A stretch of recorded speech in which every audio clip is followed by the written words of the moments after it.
Hello hello hello welcome to Gita Saramsham. నిన్న చెప్పాను కదా నేను ఇవాళ ఒక వీడియో పోస్ట్ చేస్తాను అని. డిసెంబర్ 31 ఎండ్ చేస్తూ ఒక వీడియోని పోస్ట్ చేస్తున్నానని. ఎస్, ఇది చాలా ఇంపార్టెంట్ వీడియో. నాకే కాదు, నేను చేసిన మిస్టేక్ని షేర్ చేసుకోవడం వల్ల ఎవరికైనా ఉపయోగపడుతుందన్న ఉద్దేశంతో షేర్ చేస్తున్నా. చేసిన తప్పు మరి దారుణంగా చెప్పుకోవాలని లేదు, బట్ స్టిల్ ఒకసారి చేస్తే పొరపాటు, మరి 2 సార్లు చేస్తే డెఫినెట్గా తప్పే అది. నేను కూడా ఈ ఇయర్ 2 టైమ్స్ ఈ తప్పును రిపీట్ చేశాను. ఏంటి అంటే ట్రైన్లో ఫోన్ పోగొట్టుకోవడం. కానీ నా లక్ ఏంటంటే ఆ ఫోన్ మళ్ళీ నా దగ్గరకు వచ్చింది. అది ఎలా అనే చెప్తాను. విజయవాడలో ఒకసారి పోయింది, రీసెంట్గా గుంటకల్లో పోయింది, జస్ట్ మొన్నే డిసెంబర్లోనే. నేను ఇప్పుడు ఆషాఢ మాసం అని చెప్పి నేను అమ్మ వాళ్ళ ఇంటికి వచ్చాను కదా, అప్పుడు అమ్మ వాళ్ళతో పాటు నేను విజయవాడకు ఒక పెళ్ళి అటెండ్ అవ్వడానికి వెళ్ళాను. మా నాన్న వాళ్ళ నెయిబర్ బెస్ట్ ఫ్రెండ్ వాళ్ళ కూతురు పెళ్ళికి. ఆ పెళ్ళికి మా అత్త వాళ్ళు కూడా వచ్చారు, ఎందుకంటే వాళ్ళు చిన్నప్పుడు అంతా కలిసి పెరిగారు. సో అక్కడికి వచ్చారు. విజయవాడలో దిగాము ట్రైన్. అది ఎర్లీ అవర్స్లో. ఫోన్ నా ఒళ్ళో పెట్టుకుని ఉన్నా. మా నాన్న వాళ్ళు బ్యాగ్స్ కొంచెం ఒళ్ళో నన్ను హ్యాండిల్ చేయమని ఇచ్చారు, నేను అది కూడా ఒళ్ళో పెట్టుకున్నా. దిగేటప్పుడు ఏంటి, బ్యాగ్ ఇవన్నీ ఉండడంతో నేను ఫోన్ని గమనించుకోలేదు. సో అలాగే దిగేశాను అనమాట. అంటే ఇలా లేవడంతో ఆ ఫోన్ కింద పడి వాళ్ళు కాళ్ళు వీళ్ళ కాళ్ళు తగులో, బ్యాగ్స్ తగులో, సూట్ కేసు ఏదో తగిలి మొత్తానికి సైడ్ లోయర్ బర్త్, నేనైతే ఇక్కడ లోయర్ బర్త్లో ఉన్నాను, సైడ్ లోయర్ బర్త్ కిందకి వెళ్ళిపోయింది. సో అసలు సౌండ్ అది ఏం వినబడలేదు. ఆ గోలలు, ఆ బ్యాగ్స్ అందరూ దిగుతున్నారు, దీంతో అసలు ఏం వినబడలేదు. సో దిగేసాక ఏమైందంటే, నేను వ్లాగ్ స్టార్ట్ చేద్దాం, విజయవాడ 2 డేస్ అనమాట మేము వెళ్ళింది. వ్లాగ్ స్టార్ట్ చేద్దాం అనుకుని నేను ఫోన్ చెక్ చేసుకుంటుంటే లేదు. మా అమ్మతో డ్రింక్ చేయిస్తున్నాను, ఎందుకంటే హ్యాండ్ బ్యాగ్లో అట్లీస్ట్ లైట్ ఫ్లాష్ అవుతుంది, ఏమీ లేదు. ఓకే, ఇంకా నేను ట్రైన్లో మిస్ అయిపోయినట్టుందనుకుని వెంటనే అక్కడ ట్రైన్ ఇంకా అంటే మేము చాలా ముందుకు వెళ్ళిపోయాము. ట్రైన్లో ఉందేమో అని చెప్పి ఇమీడియట్గా దిగి ఇమీడియట్గా ఎక్కి చూస్తే అక్కడ ఎక్కడ నాకు కనిపించట్లేదు. మా అమ్మ ఫోన్ నేను తీసుకురాలేదు, నా చేతితో పట్టుకుని రాలేదు. సో నాకు ఎక్కడ కనిపించలేదు అనమాట. కనిపించకపోయేసరికి మళ్ళీ దిగి మళ్ళీ ఒకసారి హ్యాండ్ బ్యాగ్ దగ్గర చూసుకుని మళ్ళీ మా అమ్మ ఫోన్ తీసుకుని అప్పుడు వెళ్ళి రింగ్ చేసుకుంటూ చూసారు. అట్లీస్ట్ వినబడకపోయినా సీట్ల కింద ఉంటే అది లైట్ వెలుగుతుంది కదా అనుకుంటూ అప్పుడు కూడా నాకు కనబడలేదు. ఇంకా ట్రైన్ కదిలిపోతుంది అని అనౌన్స్మెంట్ వచ్చింది, దిగిపోయాను. లక్కీకి ఏంటంటే అక్కడ సైడ్ లోయర్లో కూర్చుని ఉన్న వాళ్ళ రిలేటివ్ వాళ్ళని కలవడానికి అని చెప్పి విజయవాడ స్టేషన్కి వచ్చారు. అక్కడ నేను ఆయనని ఇలా అండి, మీ వాళ్ళకి ఒక్కసారి ఫోన్ చేసి పరిస్థితి చెప్తారా అండ్ వాళ్ళ నెంబర్ కూడా నాకు ఇస్తారని, వాళ్ళతో కాంటాక్ట్లో ఉంటాను అని చెప్పారు. సరే అని చెప్పి వాళ్ళకి కాల్ చేసి పరిస్థితి అంతా ఎక్స్ప్లెయిన్ చేశారు ఆయన. నేను మాట్లాడాను, మా నాన్న మాట్లాడారు. తర్వాత ఇంకా నేను మా అమ్మ ఫోన్ నుండి కంటిన్యూగా ట్రై చేస్తున్నాను. ఒకటి రింగ్ అవుతోంది అంటే మేబీ ఎవరి చేతికి వెళ్ళుండదు, వెళ్ళినా వాళ్ళు మంచి వాళ్ళు అయి ఉంటారు. దానికి దొంగలిద్దాం అనుకునే వాళ్ళు ఖచ్చితంగా స్విచ్ ఆఫ్ చేస్తారు. సో ఆ ధైర్యంతోనే ఉన్నాను. ఈ లోపల ఆర్పిఎఫ్ వాళ్ళకి కంప్లైంట్ చేద్దాము, ట్రైన్లోనే ఉండుండొచ్చు, ఇన్ కేస్ ఏమైనా నెక్స్ట్ స్టేషన్లో ఏమైనా అక్కడికి వెళ్ళి ఎవరైనా చూసి ఏదో ఒకటి జరుగుతుందేమో అన్న ఒక హోప్ తోటి ఆర్పిఎఫ్కి కంప్లైంట్ ఇద్దామని వెళ్ళాము, ఇచ్చాము. అక్కడ రాంబాబు గారు అని ఆయనకి కంప్లైంట్ ఇచ్చాము. ఆయన డ్యూటీ 8 వరకే అంట. సో మేము చూస్తాము, నా తర్వాత వేరే వాళ్ళు ఉంటారు అది ఇదని చెప్పారు. ఈ లోపల ఏమైంది అంటే, లక్కీగా మా అమ్మ ఫోన్ నా దగ్గర పెట్టుకుని నేను ట్రై చేస్తూ ఉన్నా. వాళ్ళు ఫోన్ లిఫ్ట్ చేశారు. మీ ఫోన్ ఇలా సైడ్ లోయర్ కింద పడిపోయిందండి అది ఇదని చెప్పి సౌండ్ వచ్చింది, ఇప్పుడే రింగ్ ఏదో సౌండ్ వస్తే ఇప్పుడే చూసాము అని చెప్పారు. అమ్మ ఇంకా నాకు ధైర్యం వచ్చింది, అమ్మయ్య ఓకే ఫోన్ అయితే సేఫ్గా ఉంది, ఎవరు దొంగతనం చేయలేదు. సో వీళ్ళతో కాంటాక్ట్లో ఉన్నాను. ఇంకా ఆర్పిఎఫ్ వాళ్ళ దగ్గరికి వెళ్తే ఓకే అది భీమవరం అక్కడ రిసీవ్ అవ్వచ్చు అది ఇది అని చెప్పారు. అయిపోయింది. తర్వాత ఇంకా నెక్స్ట్ స్టేషన్లో ఏం స్కోప్ లేదా అనుకుంటూ ఉన్నాను. మేము ఆ రోజు మార్నింగ్ దిగాక ఒక 9 o'clock అలాగా Mangalagiri and Kanakadurga temple cover చేసుకుందామని వెళ్దామని చెప్పి దర్శనానికి అనుకున్నాము. ఇంకా చూద్దాం నెక్స్ట్ స్టేషన్లో రికవర్ అయ్యి అది వెనక్కి వచ్చేలాగా చూస్తాము, అక్కడ నుండి వస్తాయి కదా ట్రైన్స్ విజయవాడకి, అలా చూద్దాము అని అన్నారు. ఓకే ఫైన్, నేను ఇంకా డిసైడ్ అయ్యా, నా తప్పు, నేనే ఇక్కడ ఉంటాను. వాళ్ళు ఏంటంటే వాళ్ళు ఫోన్ చేస్తాము అప్పుడు వచ్చి మీరు తీసుకోండి అన్నారు. బట్ ఎందుకో నేను ఉంటాలేంటి, వాళ్ళు ఇన్ కేసు ఈ లోపల ఎర్లీగా ఏమైనా ఫోన్ చేస్తే నేను వెళ్ళి తీసుకుంటాను అని చెప్పాను. మా నాన్న నెంబర్ ఇచ్చారు, మా అమ్మ ఫోన్ నా దగ్గర పెట్టుకున్నాను, ఎందుకంటే నాకు ఈ కమ్యూనికేషన్ ఉండాలి కాబట్టి నాన్నతోటి నేను నా దగ్గర పెట్టుకున్నాను. ఈ లోపల ఆయన 8 o'clock అన్నారు కదా, దాని తర్వాత వేరే వాళ్ళు డ్యూటీ వాళ్ళది స్టార్ట్ అవుతుంది కాబట్టి వాళ్ళ నెంబర్ తీసి పెట్టుకుందామని చెప్పి ఎందుకో వెళ్ళాను. వెళ్తే నాకు ఇన్ఫర్మేషన్ ఏం తెలిసింది అంటే, ఆయనకి ఎవరికైతే రాంబాబు గారికి ఆయనకి డ్యూటీ ఏదో చిన్న డ్యూటీ పడింది నెక్స్ట్ స్టేషన్కి. సో ఆయన పర్సనల్గా ఎటు వెళ్తున్నారు. ఆయన తీసుకొస్తాను అని చెప్పి అక్కడ ఆర్పిఎఫ్ నెక్స్ట్ స్టేషన్ నేను మర్చిపోయాను, చాలా రోజులైంది, సో నేను మర్చిపోయాను.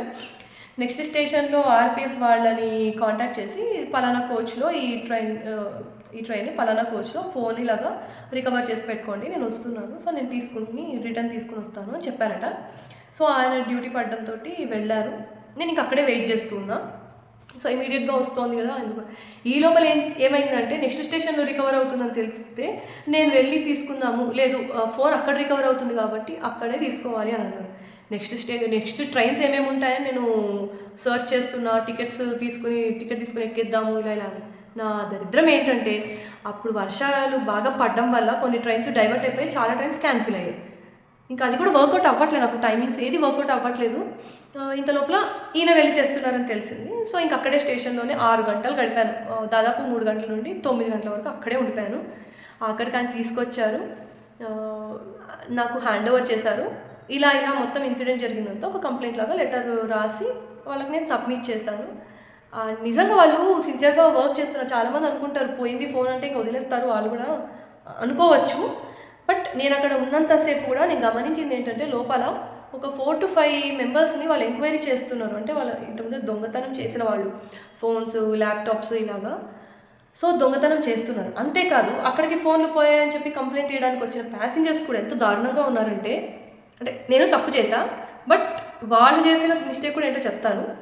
వెయిటింగ్ హాల్స్లో అండ్ ప్లాట్ఫామ్ మీద కూడా వాళ్ళు ఛార్జింగ్ పాయింట్స్ ఉంటాయన్నమాట, ప్లగ్ పాయింట్స్ ఉంటాయి, ఛార్జింగ్ పెట్టేసి దుప్పటి కప్పుకుని పడుకున్నారంట. అలా పోయినవి కూడా ఉన్నాయి అక్కడ ఫోన్స్. సో వాళ్ళు ఎంక్వైరీ చేస్తున్నారు, అంటే దొంగల్ని పట్టుకుని వాళ్ళు ఎంక్వైరీ చేస్తున్నారు, వాళ్ళు సిన్సియర్గా వాళ్ళు వర్క్ చేస్తున్నారు. సో ఇక్కడ ఏంటంటే నా ఫోన్ పోయింది, నేను ఇమీడియట్గా ఆర్పిఎఫ్ వాళ్ళని అప్రోచ్ అయ్యాను. సో వాళ్ళు అప్రోచ్ అవ్వడం వల్ల నా ఫోన్ నాకు తొందరగా వెనక్కి వచ్చింది, నెక్స్ట్ స్టేషన్ నుండే వెనక్కి వచ్చింది. అదే నేను వాళ్ళ హెల్ప్ తీసుకోకపోతే ఫోన్ పోయిందనే డిసైడ్ అయిపోయేదాన్ని. సో మీరు కూడా ఏదైనా ఇలాంటివి ఏమైనా పోగొట్టుకుంటే వాళ్ళని ఆర్పిఎఫ్ వాళ్ళని ఇమీడియట్గా అప్రోచ్ అవ్వండి. మీకు ఏదైనా చాలా వెంటనే రెస్పాన్స్ వచ్చే ఛాన్స్ ఉంది, మీది రికవర్ అయ్యి మీ వరకు రీచ్ అయ్యే ఛాన్స్ ఉంది. అండ్ రెండోసారి December 27th నేను మా హస్బెండ్ గుంటకల్కి ట్రావెల్ చేస్తున్నాం ప్రశాంతి ట్రైన్లో. అది 140కి కేఎస్ఆర్ బెంగళూరులో స్టార్ట్ అవుతుంది, ఇక్కడ 7:55కి రీచ్ అయింది, ఎగ్జాక్ట్ టైంకి రీచ్ అయింది.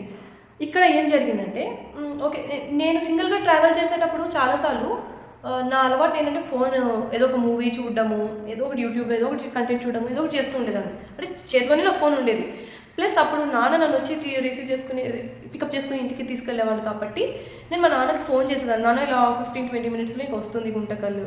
సో మా నాన్న నాకు ఇంకెంతసేపు అని చెప్పి కాల్ బ్యాక్ చేసేవాడు. సో నా చేతిలోనే ఉండేది ఫోన్. జస్ట్ ఇంకా బ్యాగ్స్ తీసుకుని దిగే ముందే నేను బ్యాగ్లో ఫోన్ డ్రాప్ చేసేదాన్ని. అండ్ దిగాక కూడా అదిగో ఇలా ట్రైన్ దిగాను, నేను ఇక్కడ పలానా చోటు ఉన్నా, లేదా నన్నే బయటకు వచ్చేయమంటారా, స్టేషన్కి బయటకు వచ్చేయమంటారా అని అడిగేదాన్ని. లగేజ్ ఎక్కుంటే ఆయన లోపల వచ్చేవాళ్ళు. సో ఫోన్ అయితే అప్పుడు కాంటాక్ట్ చేసేదాన్ని దిగాక కూడా. ఇలా జరిగేది. అయితే ఈసారి ఏంటంటే నేను మా హస్బెండ్తో ట్రావెల్ చేస్తున్నా. అండ్ అనంతపూర్ వచ్చాక ఓకే ఇక 2 hours ఉంది కదా, కాసేపు ఏమైనా చూద్దాము ఫోన్లో అని చెప్పి అనుకున్నా. ఈ లోపల అనంతపూర్లో నా జూనియర్ ఒక అమ్మాయి వాళ్ళ ఫ్యామిలీతో ఎక్కింది. ఇంకా మాట్లాడుతూ ఉండిపోయాను. ఫోన్ ఇలా పక్కన పెట్టేసి మాటల్లో పడిపోయాను. అది ఏసీ కోచ్, బ్లాంకెట్స్, పిల్లో ఇవన్నీ ఉంటాయి కదా, దాని కింద వెళ్ళిపోయింది, నాకు తెలియలేదు. ఇంకా గుంటకల్ దగ్గరకు వచ్చాక మా హస్బెండ్ ఒకే లగేజ్ ఇవన్నీ తీసుకుంటూ, నేను బ్యాగ్స్ అవి తీసుకున్న చేతిలోకి దిగే ముందు కూడా నేను హ్యాండ్ బ్యాగ్ ఓపెన్ చేసి ఫోన్ ఉందా లేదా అని చూసుకున్నా. నేను ఉంది అనుకున్నా. ఎందుకు అంటే నా ఫోన్ బ్యాక్ పౌచ్ కలర్, నా power bank colour same. Power bank అయితే మొత్తం అంతా ఒకే కలర్లో ఉంటుంది, ఆ డౌట్ కూడా మీకు రావచ్చు. ఒక బ్లాక్ కలర్ పౌచ్ ఉంది, ఈ పవర్ బ్యాంక్ ముందరే పౌచ్ ఉంది. సో అదంతా చూడడానికి ఎలా ఉందంటే ఒక ఫోన్ లాగే ఉంది. నా సేమ్ కలర్ అవ్వడంతో నేను ఫోన్ ఉంది అనేసుకుని డిసైడ్ అయిపోయాను. దిగాక అనిపించింది అదిగో ట్రైన్ దిగేసాము, రైట్ టైంకి వచ్చింది, మేము ఇంటికి వచ్చేస్తున్నాము అని ఫోన్ చేద్దామని అనుకున్నా. చేయలేదు. ఇంకా హస్బెండ్తో పాటు వెళ్తున్నా, ఇంకెంతలే 15 minutesలో ఇంట్లో ఉంటా కదా అని చేయలేదు. అట్లీస్ట్ అప్పుడైనా ఫోన్ తీసుంటే ఈదర్ బయటకు వచ్చేసి ఆటో ఎక్కాకైనా చేద్దామనిపించి ఎందుకో ఆగిపోయాను. అప్పుడే చూసుకున్నా సరే ట్రైన్ ఇంకా గుంటకల్ స్టేషన్లోనే ఉండేది. ఇమీడియట్గా నేను ఎక్కి నా ఫోన్ని నేను వెతుక్కుని తీసుకోవడం అనేది జరిగి ఉండేది. బట్ ఆ స్కోప్ ఎక్కడా లేదు. దిగేసాను, ఇంటికి వచ్చేసాను. ఒక 2 hours అయింది. ఫోన్ అవసరమయ్యి వెతుక్కుంటుంటే లేదు. మా అమ్మని కాల్ చేయమని చెప్పా, స్విచ్ ఆఫ్ అయిపోయింది. ఇంకా స్విచ్ ఆఫ్ అంటే ఏమని డిసైడ్ అవుతాం, ఎవరు ఎత్తేసారు, ఇదే డిసైడ్ అవుతాం కదా. అది ప్యాసింజర్స్ అవ్వచ్చు లేదా నిజంగా దొంగలు కూడా అవ్వచ్చు. ఇంకా బాగా తిట్లు పడ్డాయి, ఎందుకంటే సెకండ్ టైం చేశా కదా, ఇంకా ఎక్కువ తిట్లు పడ్డాయి నా నెగ్లిజెన్స్ వల్ల. ఇంకా తప్పు నాది కాబట్టి నేనేంటంటే దిగే ముందు బ్యాగ్లో చూసా, అది ఫోన్ అనుకున్నా, ఫోన్ ఉంది అనుకునే దిగేశాను, అందుకే ధైర్యంగా ఉన్నా. సో ఇలా అయ్యింది, ఇంకా ఫోన్ పోయింది అని ఫిక్స్ అయిపోయాను. ట్రాక్ చేయడానికి కూడా లేకుండా అయిపోయింది స్విచ్ ఆఫ్ అయిపోవడం వల్ల. సో తర్వాత ఇంకా ఓకే రేపు మార్నింగ్ వెళ్ళి, అప్పటికే నేను చూసుకుంది ఆల్మోస్ట్ 10:20 నైట్ 10:20 ఆ టైంకి. ఓకే రేపు మార్నింగ్ వెళ్ళి ఆర్పిఎఫ్ వాళ్ళకి కంప్లైంట్ ఇద్దాము అని అనుకుంటూ ఆలోచనలో ఉన్నాం. ఎంత కంప్లైంట్ ఇచ్చినా పోయిన ఫోన్ రాదు అన్న దీంట్లోకి వెళ్ళిపోయాం. కరెక్ట్ 7:55కి నేను ఫోన్ ట్రైన్లో వదిలేశాను, ఎందుకంటే 7:55కి రీచ్ అయ్యాము. మార్నింగ్ అరౌండ్ 8:15కి మా హస్బెండ్కి ఒక మెసేజ్ వచ్చింది, అంటే కాల్స్ ట్రై చేశాం కదా, ఒక మెసేజ్ వచ్చింది, no this number is available to take the calls అని వచ్చింది. ఇంక ఇమీడియట్గా అది అసలు ఒక మిరాకిల్ లాగా జరిగింది. వెంటనే ఇమీడియట్గా కాల్ చేశారు, చేస్తే అటెండెంట్, అంటే ఇప్పుడు ఏసీ కోచెస్లో అటెండెంట్స్ ఉంటారు కదా, ఆయన లిఫ్ట్ చేశాడు అనమాట. లిఫ్ట్ చేసి సార్ ఈ ఫోన్ ఇట్లాగా బ్లాంకెట్స్లో ఉండిపోయింది, అది మాకు ఇప్పుడే బ్లాంకెట్స్ అన్ని తీస్తుంటే అందులోంచి పడింది, స్విచ్ ఆఫ్ అయిపోయింది, నేను ఆన్ చేశాను, అదే ఎవరిదా అనుకుంటూ ఏం చేయాలో అనుకుంటూ ఉన్నాము, ఈ లోపల మీరే వెంటనే ఇమీడియట్గా కాల్ చేశారు, ఇది అని అన్నారు. ఓకే అయితే ఆయన అన్నారు, సో సార్ మీ ఫోన్ మీకు హ్యాండ్ ఓవర్ చేస్తాను ఖచ్చితంగా, ఇదే ట్రైన్ ఇప్పుడు భువనేశ్వర్ రీచ్ అయ్యాక మళ్ళీ రిటర్న్ వస్తుంది కదా, నేనే ఉంటాను ట్రైన్లో, నేను స్టాఫ్ కదా, నేను ఉంటాను ట్రైన్లో, నేను మీకు హ్యాండ్ ఓవర్ చేస్తాను అని అన్నారు. అయితే ఇక్కడ ఏంటంటే ట్రైన్ ఇంకా మేము ఈ కమ్యూనికేషన్ అంతా చేసే టైంలో ట్రైన్ సామర్లకోటలో ఉందన్నమాట. నెక్స్ట్ ఇంకా విజయనగరంలో మా అత్తయ్య గారు వాళ్ళు ఇప్పుడు అక్కడ ఉన్నారు. మా మామయ్య గారికి ఫోన్ చేసి ఇట్లా ఫోన్ రిసీవ్ చేసుకోండి మీరు అని అన్నారు. తర్వాత ఇంకా ఓకే అనుకున్నాక ఈయన పాపం అటెండెంట్ ఏంటంటే వాళ్ళ సూపర్వైజర్ తోటి కూడా మాట్లాడారు మా హస్బెండ్, ఒకవేళ ఈయన రిటర్న్ ట్రైన్లో రాకపోతే నెక్స్ట్ ఏంటి, ఎవరిని అప్రోచ్ అవ్వాలి, ఫోన్ ఎలా వస్తుందని తెలుసుకోవడం కానీ సూపర్వైజర్తో కూడా మాట్లాడారు. అయిపోయింది. ఇంకా విజయనగరంలో తీసుకుని కొరియర్ చేద్దాము అని డిసైడ్ అయ్యాక మళ్ళీ కొరియర్లో ఏమైనా ఫోన్ డ్యామేజ్ అవుతుందా, స్క్రీన్ ఏమన్నా బ్రేక్ అవ్వడం ఇలాంటివి ఏమన్నా ఛాన్స్ ఉందా అన్న దాంతో అతను చెప్పాడు కదా ఎలాగైనా హ్యాండ్ ఓవర్ చేస్తానని. సో ఆయనకే మళ్ళీ కాల్ చేస్తాం, ఆయన అన్నాడు మీరు విజయనగరంలో ఇమ్మంటే విజయనగరంలో ఇస్తా, గుంటకల్లో హ్యాండ్ ఓవర్ చేయమంటే గుంటకల్లో హ్యాండ్ ఓవర్ చేస్తాను అని చెప్పారు. సో ఆయన కొంచెం ఆయన నమ్మచ్చు అని మాకు స్ట్రాంగ్గా అనిపించింది. ఇంకా విజయనగరంలో మా మామయ్య గారు ఒకసారి వెళ్ళి పర్సనల్గా ఫోన్ చూసి ఆ మంచిని ఫోటో తీసుకుని, ఎందుకంటే ఇక్కడ మా నాన్న గుర్తుపట్టాలి కదా, అందుకని చెప్పి ఫోటో తీసుకుని మా నాన్నకు ఇక్కడ షేర్ చేశారు వాట్సాప్లో. ఇంకా భువనేశ్వర్లో మళ్ళీ ట్రైన్ రిటర్న్ వచ్చేటప్పుడు ఆయన ఇంకో ఆప్షన్ కూడా చెప్పాడు, ఎర్లీ మార్నింగ్ 4:20కి వస్తుంది గుంటకల్ అయితే, అదే ట్రైన్ మళ్ళీ బెంగళూరు వెళ్ళి మళ్ళీ రిటర్న్ వచ్చేటప్పుడు సేమ్ మేము ఎలా అయితే వచ్చామో 8 o'clockకి ఆ టైంకి వస్తుంది, మీరు ఏ టైంలో అంటే ఆ టైంలో ఇస్తాను అని అన్నారు. ఇంక అప్పటి నుండి ఫోన్ ఆన్లోనే పెడతాను సార్, మీరు ట్రాక్ చేసుకుంటూ ఉండండి అని చెప్పారు.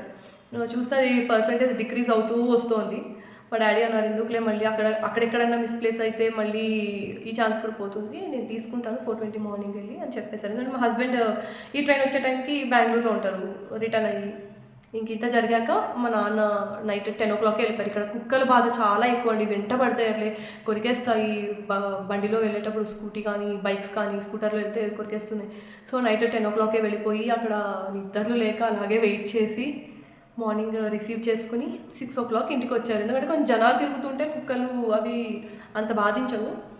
అలా నా ఫోన్ నా చేతికి వచ్చింది. ఇప్పుడు దాంట్లోనే నేను రికార్డ్ చేస్తున్నా. ఇది జరిగిన ఇన్సిడెంట్. నేను ఎందుకు షేర్ చేస్తున్నా అంటే ఒకసారి చేశాను పొరపాటు, మళ్ళీ రెండోసారి కూడా అలాంటి పొరపాటే చేశాను. ఏంటంటే కొంచెం మనం అన్నీ తీసుకున్నామా లేదా దిగే ముందరని ఒకసారి చెక్ చేసుకోవాలి. దిగాక రీచెక్ చేసుకున్నప్పుడు తప్పులేదు. ఎస్పెషల్లీ ఫోన్ ఇప్పుడు, ఎందుకంటే మనం ఫోన్స్ మీద చాలా డిపెండ్ అయ్యాం. ఒకటి అందరి కాంటాక్ట్స్ ఇంత ముందరంటే కొన్ని మెయిన్గా ఎక్కువ క్లోజ్ ఉన్న వాళ్ళవి కానీ ఎక్కువ మనం మాట్లాడుతున్న వాళ్ళవి కానీ మనకు ఫోన్ నెంబర్ నోటెడ్ ఉండేది. ఇప్పుడు అంత నోటెడ్ అస్సలు లేవు, అదొకటి. అండ్ చాలా డేటా మనం సేవ్ చేసుకుంటున్నాం ఫోన్స్లో. సో ఇప్పుడు ఫోన్ అనేది చాలా ఇంపార్టెంట్ అయిపోయింది లైఫ్లో. అందుకు ఒక్కసారి దిగాకైనా సరే మళ్ళీ చెక్ చేసుకోండి. అండ్ ఏదైనా మీ వస్తువు పోయినా మీ ఫోన్ పోయినా ఇమీడియట్గా రైల్వే ప్రొటెక్షన్ ఫోర్స్ ఆర్పిఎఫ్ వాళ్ళు ఉంటారు, పోలీసు, రైల్వే వాళ్ళకి మీరు కంప్లైంట్ ఇవ్వండి. ఏమో దొరకచ్చేమో, అదొక ఛాన్స్ ఉంది కదా, ఎందుకు ఆ ఛాన్స్ని పోగొట్టుకోవడం, దొరకచ్చేమో, మన అదృష్టం బాగుంటే మనకు వస్తుంది. ఒకటి దీంట్లో నేను చెప్పాలనుకున్న సారాంశం ఇదే. లైక్ అన్ని వస్తువులు ఒకసారి జాగ్రత్తగా పెట్టుకున్నారో లేదని చెక్ చేసుకోండి. ఎస్పెషల్లీ ఫోను, ల్యాప్టాప్స్ ఇలాంటివి. అండ్ దిగాక రీచెక్ చేసుకోండి. ఇన్ కేస్ ఏమైనా అయితే ఒకసారి ఆర్పిఎఫ్ని ఇమీడియట్గా అప్రోచ్ అవ్వండి. సో మీకు మీ లక్ బాగుంటే అది మీ వరకు రీచ్ అవుతుంది. ఆ ఛాన్స్ని మిస్ చేసుకోకూడదు. అంటే you have to complaint, you have to give the complaint to the RPF.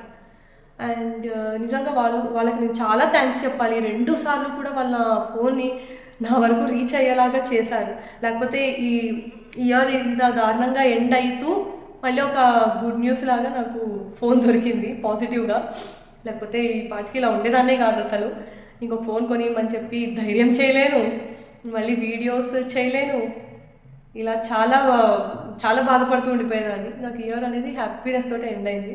అందుకే ఈ వీడియో ఈ ఇయర్లోనే పోస్ట్ చేసేద్దాము, నెక్స్ట్ ఇయర్ వరకు దీన్ని క్యారీ చేయొద్దని డిసైడ్ అయ్యి ఈ వీడియోని పోస్ట్ చేస్తున్నా. And thanks for watching the video. Bye.